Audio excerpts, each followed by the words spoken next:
ನಮಸ್ಕಾರ ಕರ್ನಾಟಕ. ಈ ಸಂಚಿಕೆಯಲ್ಲಿ ಈ ಮೊರಾರ್ಜಿ ದೇಸಾಯಿ ವಸತಿ ಶಾಲೆಗಳ ಬಗ್ಗೆ ಸ್ವಲ್ಪ ನೋಡೋಣ. ಇದು ಮೈನಾರಿಟಿ ಮೊರಾರ್ಜಿ ದೇಸಾಯಿ ಆಯಿತು, ಕರ್ಜಗಿ SC/ST ಮೊರಾರ್ಜಿ ದೇಸಾಯಿ ಶಾಲೆ ಆಯಿತು, ಮತ್ತು ರಾಜ್ಯದ ಇತರ 2-3 ಕಡೆ ಏನಾಯಿತು ಅಂದರೆ ಕಲುಷಿತ ಆಹಾರ ತಿಂದು ಮಕ್ಕಳು ಅಸ್ತವ್ಯಸ್ತ ಆಗಿರ್ತಕ್ಕಂಥ ಘಟನೆ ಆಯಿತು.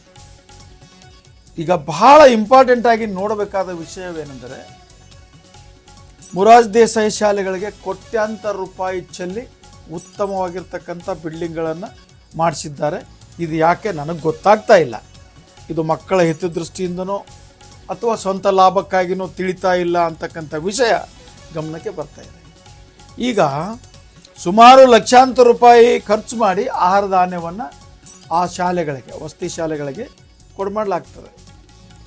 ಮಾಡಿದಾಗ ಅವನು ಈಗ ಹಿಟ್ಟು, ಗೋಧಿ ಹಿಟ್ಟಾಗಲಿ, ಜೋಳದ ಹಿಟ್ಟಾಗಲಿ, ಇನ್ಯಾವುದೋ ಹಿಟ್ಟನ್ನು ನಾವು ಎದರಲ್ಲಿ ಶೇಖರಣೆ ಮಾಡಿಡಬೇಕು?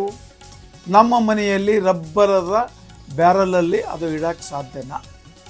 ಇಡ್ತೀರಾ? ಮೇಲಾಧಿಕಾರಿಗಳೇ ಆಗಲಿ, ಮಂತ್ರಿಗಳಾಗಲಿ, ಜನಪ್ರತಿನಿಧಿಗಳಾಗಲಿ, ಸಾಮಾನ್ಯರೇ ಆಗಲಿ, ಸಣ್ಣ ಕುಟುಂಬ ಇದ್ದರೆ ಸಣ್ಣದೊಂದು ಡಬ್ಬಿ ತಂದಿಟ್ಟು ಅದರಲ್ಲಿ ಹಿಟ್ಟನ್ನು ಇಡ್ತೀರಿ, ಬೇಳೆಯನ್ನು ಇಡ್ತೀರಿ, ಖಾರನ್ನು ಇಡ್ತೀರಿ, ಉಪ್ಪನ್ನು ಇಡ್ತೀರಿ. ಪ್ರತಿಯೊಂದಕ್ಕೂ ಸುರಕ್ಷಿತವಾಗಿ ನಿಮ್ಮ ಮನೆಯಲ್ಲಿ ಇಟ್ಕೊಳ್ತೀರಿ. ಆದರೆ ಮೊನ್ನೆ ಘಟನೆ ನಡೆದ 1 ವಾರದ ನಂತರ ನಾನು ಮೊರಾರ್ಜಿ ದೇಸಾಯಿ ವಸತಿ ಶಾಲೆ ಕರ್ಜಿಗೆ ಭೇಟಿ ನೀಡಿದಾಗ ಅಲ್ಲಿ ಕಂಡು ಬಂದಿರತಕ್ಕಂಥ ದೃಶ್ಯಾವಳಿಗಳನ್ನು ನೋಡಿದರೆ ಬಹಳ ಖೇದ ಅನ್ನಿಸ್ತದೆ. ಯಾಕಂದರೆ ಆ ಬೀಸಿಕೊಂಡು ಬಂದ ಹಿಟ್ಟು ಚೀಲದಲ್ಲಿದೆ. ಯಾವ ಚೀಲದಲ್ಲಿ? ಪ್ಲಾಸ್ಟಿಕ್ ಕವರ್ ಚೀಲಿದೆ. ಅದು ಪ್ಲಾಸ್ಟಿಕ್ದಿಂದ ಈಗ ಹ್ಯಾಂಗ ಚಣಮಿನಿಂದ ತಯಾರು ಮಾಡಿರ್ತಾರೆ ಚೀಲ, ಹಾಗೆ ಪ್ಲಾಸ್ಟಿಕ್ ಚೀಲ ತಯಾರು ಮಾಡಿರ್ತಾರೆ. ಅದರಲ್ಲೇ ಹಿಟ್ಟಿದ್ದುದನ್ನು ಕಂಡು ದಂಗಾಗಿ ಹೋಯಿತು ಮತ್ತು ಮನಸ್ಸು ಮರಬರ ಮರಿಯಿತು. ಆ ಪ್ಲಾಸ್ಟಿಕ್ ಚೀಲದಲ್ಲಿ ಬೀಸಿದ ಹಿಟ್ಟು ಹಾಕಿದರೆ ಆ ಹಿಟ್ಟಿನ ಒಂದು ಹೀಟ್ ಇರುತ್ತಲ್ಲ, ಕಾವು, ಅದರಿಂದ ಅದರಲ್ಲಿ ಪ್ಲಾಸ್ಟಿಕ್ ಬಿಡಬಹುದು. ಅದರಿಂದ ಮಕ್ಕಳಿಗೆ ರೋಗ ಅಂಟುಕೊಳ್ಳೋದು ಸಹಜ. ಆ ನಂತರ ಒಂದಿಷ್ಟು ಡಬ್ಬಿಗಳಿವೆ ಪ್ಲಾಸ್ಟಿಕ್ದು. ಬಹುಶಃ ಚಲೋ ಒಂದು ಒಳ್ಳೆಯ ಒಂದು ಇದು ಮಾಡಿರ್ತಾರಲ್ಲ, ಫಾರ್ಮ್ ಮಾಡಿರ್ತಾರೆ, ಕೌ ಫಾರ್ಮ್ ಆಗಲಿ, ಈಗ ಎಮ್ಮೆಗಳ ಫಾರ್ಮ್ ಆಗಲಿ ಮಾಡಿರ್ತಾರಲ್ಲ, ಅಲ್ಲಿಯೂ ಕೂಡ ಅವುಗಳಿಗೆ ಪ್ಲಾಸ್ಟಿಕ್ ಡಬ್ಬಿಗಳಲ್ಲಿ ಆಹಾರ ಕೊಡುವುದಿಲ್ಲ, ನೀರು ಕೊಡುವುದಿಲ್ಲ. ಹಾಗಾದರೆ ಸರ್ಕಾರದ ಕಣ್ಣಲ್ಲಿ ಬಡವರ ಮಕ್ಕಳು ಪ್ರಾಣಿಗಳಕ್ಕಿಂತಲೂ ಕಡೆಯಾಗಿ ಕಾಣುತ್ತಿದ್ದಾರೆಯೇ? ನೀವು ಮಾಡುವ ಭಾಷಣವೇನು? ನಿಮ್ಮ ಪ್ರೀತಿ ಏನು? ಆಹಾ, ನೋಡಿ ನಾಚಬೇಕು ನಾವು. ನಿಜವಾಗಿ ಸ್ಥಿತಿ ನೋಡಿದರೆ ಗಂಭೀರವಾಗಿರ್ತಕ್ಕಂಥ ಸ್ಥಿತಿ ಇದೆ. ಒಂದು, ಎಲ್ಲ ಕಡೆಗಳಲ್ಲಿ ಈ ಒಂದು ಆಹಾರದ ಅಸ್ತವ್ಯಸ್ತತೆಯಿಂದ ಮಕ್ಕಳು ಅಸ್ತವ್ಯಸ್ತ ಆದಾಗ ಪ್ರಿನ್ಸಿಪಾಲ್ ಮತ್ತು ಅಲ್ಲಿನ ವಾರ್ಡನ್ಗೆ ಸಸ್ಪೆಂಡ್.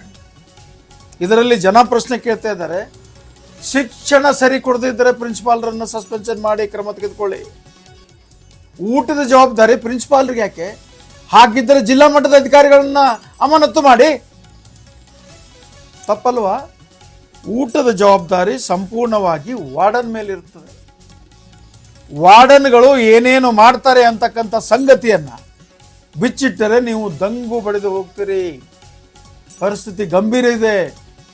ದಯವಿಟ್ಟು ಸರ್ಕಾರ ಅವರಿಗೆ ಒಳ್ಳೆಯ ಪಾತ್ರೆಗಳನ್ನು ಕೊಡಿ. ಆಹಾರ ಧಾನ್ಯವನ್ನು ಶೇಖರಿಸಲಿಕ್ಕೆ, ಹಿಟ್ಟನ್ನು ಇಡಲಿಕ್ಕೆ, ಬೆಳೆಗಳನ್ನು ಇಡಲಿಕ್ಕೆ, ಎಣ್ಣೆಯನ್ನು ಇಡಲಿಕ್ಕೆ ನೀವೆಲ್ಲವನ್ನು ಕೊಟ್ಟು ಅಲ್ಲಿ ಇಂಥ ಘಟನೆ ನಡೆದರೆ ಅವರ ಮೇಲೆ ಯಾವ ಕಾನೂನು ಕ್ರಮ ತೆಗೆದುಕೊಂಡರೂ ಕೂಡ ತಪ್ಪಾಗಲ್ಲ. ಆದ್ದರಿಂದ ಇದು ಇದೇ ಸಂಚಿಕೆಯಲ್ಲಿ ಮುಗಿತಕ್ಕಂಥ ವಿಷಯವಲ್ಲ. ಕರ್ಜಗಿ ಒಂದು MDRS ಏನಿದೆ, ಈ ಎಲ್ಲ ಘಟನೆ ನಡೆದು ಹೋದ ಮೇಲೂ ಕೂಡ ಅಲ್ಲಿ ವಾರ್ಡನ್ ಏನು ಮಾಡ್ತಾ ಇದ್ದಾರೆ ಅಂತಕ್ಕಂಥ ಸಂಗತಿ, ಅಲ್ಲಿ ಏನು ನಡೀತಾ ಇದೆ ಅಂತಕ್ಕಂಥ ಸಂಗತಿಯನ್ನು ನಾವು ನಿಮಗೆ ಮುಂದಿನ ಸಂಚಿಕೆಯಲ್ಲಿ ತಿಳಿಸ್ತೇವೆ. ಈ ಸಂಚಿಕೆಯಲ್ಲಿ ವಿರಾಮ ಕೊಡುತ್ತೇನೆ. ನಮಸ್ಕಾರ.